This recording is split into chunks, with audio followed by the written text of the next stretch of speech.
ಸಖತ್ತಾಗಿ ಎಂಜಾಯ್ ಮಾಡ್ತಿದ್ರು. ಚೀಟಿ ಹೊಡಿತಿದ್ರು, ಕಿರ್ತಾ ಇದ್ರು. ಬಂದು ನನಗೆ ಗುರ್ತಿಡಿಯೋಕ್ಕಾಗ್ತಿರ್ಲಿಲ್ಲ, ಮುಖ ನೋಡ್ತೀನಿ ನಂದು ಯಾರು ಇವನು ಅಂತ. ಯಾಕಂದ್ರೆ ನಾನು ತ್ರಿಕಾರಂ ಅಂತ ಒಂದು ಸಿನಿಮಾ ಮಾಡ್ತಾ ಇದ್ದೀನಿ, ಅದಕ್ಕೆ ಇದು ಗೆಟಪ್ಪು. ನಾನು ಹೀರೋ ಅನ್ನೋದ ವಿಲನ್ ಅನ್ನೋದಂತ ಸ್ಟ್ರೈಟಾಗಿ ನಾನು ಹೀರೋ ಅಂತಲೇ ಅನ್ಬೋದು. ಬಟ್ ಭಾಳ ಚೆನ್ನಾಗಿದೆ. ಆಮೇಲೆ ಫೈಟರ್ ಆಗಿ ಇವಾಗ ಒಂದು ಸಿನಿಮಾದಲ್ಲಿ ವಿಲನ್ ಅಲ್ಲ, ಸೆಕೆಂಡ್ ಹೀರೋ ಅಂತಲೇ ಹೇಳ್ಬೋದು ಸರ್. ಈ ಸಿನಿಮಾ ನೋಡಿದ್ಮೇಲೆ ನಾವು ವಿಲನ್ ಅಂದ್ಕೊಂಡಿದ್ದೆ ಟ್ರೇಲರಲ್ಲ, ಸೆಕೆಂಡ್ ಹೀರೋ ಆಗಿ ಮಾಡಿದ್ದಾರೆ. ತಮಾಷೆ ಮಾತಲ್ಲ. ಇಲ್ಲಿ ನಮ್ಮ ಗೆಳೆಯ ಕಿರಣೇವನು. ಸೊ ನಾನು ಇವನು ಒಂದೇ ಟೈಮಿಗೆ ಫೀಲ್ಡಿಗೆ ಬಂದಿದ್ದು, ಒಂದೇ ಟೈಮಲ್ಲಿ ನಾಟಕ ಮಾಡಿದ್ದು. ಸೊ ಇವತ್ತು ನಮ್ಮ ಕಿರಣ್ ನನ್ನ ಸಿನಿಮಾ ನೋಡಿದೆ ಅಂದರೆ ನಂಗೆ ಭಾಳ ಖುಷಿ ಆಗ್ತದೆ. ಇನ್ನೊಂದು ಸಿನಿಮಾನ ಜನ ತುಂಬ ಎಂಜಾಯ್ ಮಾಡ್ತಾಯಿದ್ರು.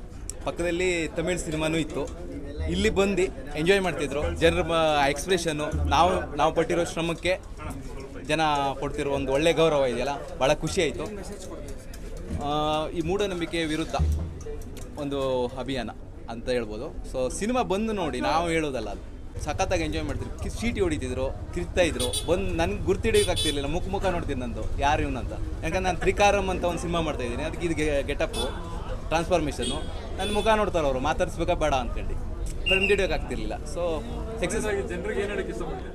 ಜನರಿಗೆ ಕನ್ನಡ ಸಿನಿಮಾ ನೋಡಿ, ಕನ್ನಡ ಪ್ರೇಕ್ಷಕರಿಗೆ ಬಂದು ನಮ್ಮ ಸಿನಿಮಾ ನೋಡಿದ್ರೆ, ಕನ್ನಡ ಸಿನಿಮಾ ನೋಡಿದ್ರೆ ಕನ್ನಡ ಬೆಳೀತದೆ, ತಮಿಳ್ ಸಿನಿಮಾ ನೋಡಿದ್ರೆ ತಮಿಳ್ ಬೆಳೀತದೆ. ಅಷ್ಟೇ. ಕನ್ನಡ ಉಳಿಸಿ ಬೆಳೆಸಿ. ಧನ್ಯವಾದಗಳು. ಭಾಳ ಖುಷಿಯಾಯಿತು ಈ ಒಂದು ಸಂದರ್ಭದಲ್ಲಿ. ಯಾಕೆಂದರೆ ಇದೇ ಥರ ನಾವೆಲ್ಲ ಬಂದಿರೋದು ಆವಾಗ ನಮಗೆ ಒಂದು ಪ್ಲಾಟ್ಫಾರ್ಮ್ ಸಿಗಬೇಕಂತ ತುಂಬ ಕಾಯ್ತಾ ಇದ್ರಿ. ಸೊ ಆ ಥರ ನಮ್ಮ ತಮ್ಮನಾದವನು ಮನೋಜ್ ಅವ್ರಿಗೆ ಸಿಕ್ಕಿದೆ. ಸೊ ನಾನು ಹೀರೋ ಅನ್ನೋದ ವಿಲನ್ ಅನ್ನೋದಂತ ಸ್ಟ್ರೈಟಾಗಿ ನಾನು ಹೀರೋ ಅಂತಲೇ ಅನ್ಬೋದು. ಬಟ್ ಭಾಳ ಚೆನ್ನಾಗಿದೆ. ಬಟ್ ಇನ್ನೊಂದೇನೆಂದರೆ ಅಲ್ಲಿ ಥ್ಯಾಂಕ್ಸು ಡೈರೆಕ್ಟರು. ಏನಂದರೆ ಅದು ಒಂದು ಕಂಟೆಂಟ್ ತಗೊಂಡಿದ್ದಾರೆ. ಒಬ್ಬ ಮನುಷ್ಯನಿಗೆ ಎಷ್ಟು ಆಸೆ ಬಂದ್ರೂ ಅವನು ಒಳಗಡೆ ರೈತರಿಗೆ ಅವನು ಸಾಲ ಆಗಲ್ವಂತೆ. ಸೊ ಇನ್ನೂ ಮೇಲೆ ಆಸೆ ಪಡ್ತಾರೆ. ಸೊ ಅದರಿಂದ ಬಡ ಮಕ್ಕಳನ್ನ ಏನು ಉಪಯೋಗ ಮಾಡ್ಕೊಳ್ತಾರೆ ಅನ್ನೋಂಥ ಒಂದು ಡೈರೆಕ್ಟ್ರು ಕಂಟೆಂಟ್ನ ಇದು ಮಾಡ್ತಾರೆ. ಭಾಳ ಖುಷಿಯಾಯಿತು ಸರ್. ಎಲ್ಲರೂ ಬಂದು ಇಂಥ ಚಿತ್ರವನ್ನು ನೋಡಿ ನಮ್ಮಂಥವರು ಬೆಳೆಯುವಂಥ ಕಲಾವಿದರನ್ನ ಬೆಳೆಸಿ ಅಂತ ಕೇಳ್ಕೊಳ್ತಾನೆ. ಜೀವನವಶವಾಗಿ ನಮ್ಮ ದೊಡ್ಡಸರ್ ಇಷ್ಟೊತ್ತು ಏನೇನೋ ಹೇಳಿದ್ರು.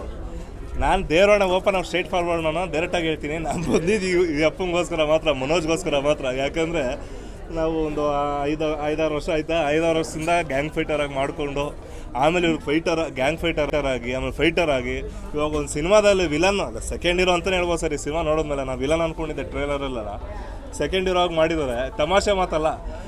ನಾವೆಲ್ಲ ಒಟ್ಟಿಗೆ ಫೈಟ್ ಮಾಡ್ಕೊಂಡಿದ್ದಿದ್ದಾರೆ ನಾವು ನಾವೆಲ್ಲ. ಇವಾಗ ನಮ್ಮ ಜೊತೆಗಿದ್ದವರು ಒಂದು ದೊಡ್ಡ ಸ್ಕ್ರೀನಲ್ಲಿ ಬರ್ತಾರೆ. ಸರ್ ಗಾಂಧಿನಗರ ತಮಾಷೆ ಇಲ್ಲ ಸರ್. ಕನ್ನಡ ಇಂಡಸ್ಟ್ರಿ ಆಗಲಿ, ತೆಲುಗು ಇಂಡಸ್ಟ್ರಿ, ಯಾವುದೇ ಇಂಡಸ್ಟ್ರಿ ಆಗಲಿ ಸರ್, ಒಬ್ಬ ವ್ಯಕ್ತಿ ಇದು ಸಿಲ್ವರ್ ಸ್ಕ್ರೀನಲ್ಲಿ ಬಂದು, ದೊಡ್ಡ ಸ್ಕ್ರೀನಲ್ಲಿ ಬಂದು ಕಾಣಿಸ್ಕೊಳೋದಾಗಲಿ, ಅದು ಕಾಣಿಸ್ಕೊಂಡು ಜನ ಗುರ್ತಿಡಿಯೋದಾಗಲಿ, ಅದು ತಮಾಷೆ ಮಾತಲ್ಲ. ಅದು ಬಂದಿರ್ಬೇಕು. ಆ ಭಾಗ್ಯ ಇವತ್ತು ನಿಮಗೆ ಸಿಕ್ಕಿದೆ. ನಂಗೆ ಸಖತ್ ಇಷ್ಟ. ನಿಮ್ಮನ್ನು ನೋಡ್ದಂಗೆ ಆಗಿಲ್ಲ, ನಾನು ನೋಡ್ಕೊಳಂಗೆ ಅದು. ಯಾಕಂದ್ರೆ ನಾವೆಲ್ಲ ಒಟ್ಟಿಗೆ ಬೆಳಿಬೇಕು ಅಂತ ಆಸೆ ಪಟ್ಟು ಹೋಗೋದು. ನಾನು ಬಂದಿದ್ದು ಇವ್ರು ರಣಾಕ್ಷಸಿ ನಾವು ಬಂದಿದ್ದು ಡೈರೆಕ್ಟಾಗಿ ಹೇಳ್ತೀನಿ, ಇವ್ರಿಗೋಸ್ಕರ ಮಾತ್ರ ಕರೆದ್ರು ಅಂತ ಬಂದೆ. ತುಂಬ ಖುಷಿಪಟ್ಟೆ. ನಾವು ಅಂದ್ಕೊಂಡಿದ್ದಕ್ಕೂ ಮೀರಿ ಸಖತ್ತಾಗಿ ಮಾಡಿದ್ದಾರೆ. ಇನ್ನೂ ಏನು ಹೇಳ್ಬೇಕಂದ್ರೆ ದಯವಿಟ್ಟು ಇಂಥ ಬೆಳೆಸಿ ಸರ್. ನಾವು ಗ್ಯಾಂಗ್ ಫೈಟರ್ಸ್, ಯಾಕಂದರೆ ಸಣ್ಣ ಪುಟ್ಟ ಅದು ಇದು ಮಾಡಿಕೊಂಡು ಬೆಳಿಬೇಕು, ಏನೋ ಕಾಣಿಸ್ಕೋಬೇಕು ಅಂತಿದ್ದು ನಮ್ಮ ಮಕ್ಕಳು ನಾವೆಲ್ಲ ಫೈಟ್ ಮಾಡಿಕೊಂಡು, ಕೈಕಾಲು ಲಾಕ್ಸ್ ಮಾಡಿಕೊಂಡು. ನಮ್ಗೆ ಉಗ್ರಂ ರವಿ ಅಣ್ಣ ಅವರು ಗೊಂಬಳೆಗೆ ಸೇರಿಸಿಲ್ಲ ಅಂದಿದ್ರೆ ನಾವು ಮಕ್ಕಗಳೇ ಕಾಣ್ತಾ ಇರಲಿಲ್ಲ. ದೇವರಣ್ಣ ಇಟ್ಟು ಹೇಳ್ತೀವಿ. ಅವಾಗೆಲ್ಲ ಕೂದಲು ಗಡ್ಡ ಬಿಟ್ಕೊಂಡು ಉತ್ಸುಕರು ಅಲಿತಾ ಇದ್ವಿ.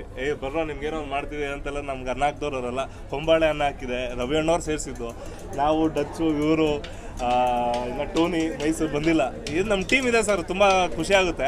ಮತ್ತು ಇಂಥ ಪ್ರೊಡ್ಯೂಸರ್ಗಳನ್ನ ದಯವಿಟ್ಟು ಉಳಿಸ್ಕೊಳ್ಳಿ. ನೀವು ಬನ್ನಿ 100 ಡೇಸ್ ಮಾಡಿ, 50 ಡೇಸ್ ಮಾಡಿ ಅಂದ್ರೆ ಹಾಕಿ ಎಷ್ಟೋ ಬಂಡವಾಳ ಹಾಕಿರ್ತಾರೆ. ಅದು ಬರೋ ಥರ ಮಾಡಿಕೊಡ್ರಿ ಜನರು. ಅವಾಗ ಇನ್ನೂ ಒಂದು ದೊಡ್ಡ ಸಿನಿಮಾಗಳು, ಹೊಸ ಕಲಾವಿದರು ಇಂಡಸ್ಟ್ರಿಗೆ ಬರ್ತಾರೆ ಅಂತ ಕೇಳ್ಕೊತಾ ಇದ್ದೀನಿ. ಒಳ್ಳೇದಾಗಲಿ ಸರ್. Thank you sir. ತುಂಬ ಖುಷಿ ಆಯಿತು. ಆಲ್ರೆಡಿ ನಾನು ಹೇಳಿದ್ದೀನಿ ಪ್ರೊಫೆಸರ್ ಹತ್ರ. ಸರ್, ಒಂದು ಹೊಸ ಪ್ರಯತ್ನ ಮಾಡಿದ್ದೀವಿ. ದಯವಿಟ್ಟು ಆಡಿಯನ್ಸ್ದಲ್ಲಿ ಕೇಳ್ಕೊಳ್ಳೋದು ಒಂದೇ, ಬಂದು ಒಂದು ಸರಿ ಫಿಲ್ಮ್ ನೋಡಿ, ನಿಮ್ಗೆ ಇನ್ನೊಂದು ಸರಿ ನೋಡ್ಬೇಕು ಅನಿಸುತ್ತೆ. ತುಂಬ ಕಷ್ಟಪಟ್ಟು ಮಾಡಿದ್ದೀವಿ, ದಯವಿಟ್ಟು ಬರಬೇಕು. Thank you so much. ನಾವು ಬಂದಿರೋದೇ ಬಾಮಯ್ಯಗೋಸ್ಕರ. ಅವ್ರಿಗೆ ಯಾವತ್ತೂ ಬ್ಯಾಕ್ ಸಪೋರ್ಟ್ ಮಾಡ್ತಾನೆ ಇರ್ತೀವಿ ನಾವು. ಅವ್ರು ಹಿಂಗೆ ಬೆಳೀಲಿ, ಹಿಂಗೆ ಚೆನ್ನಾಗಿರ್ಲಿ.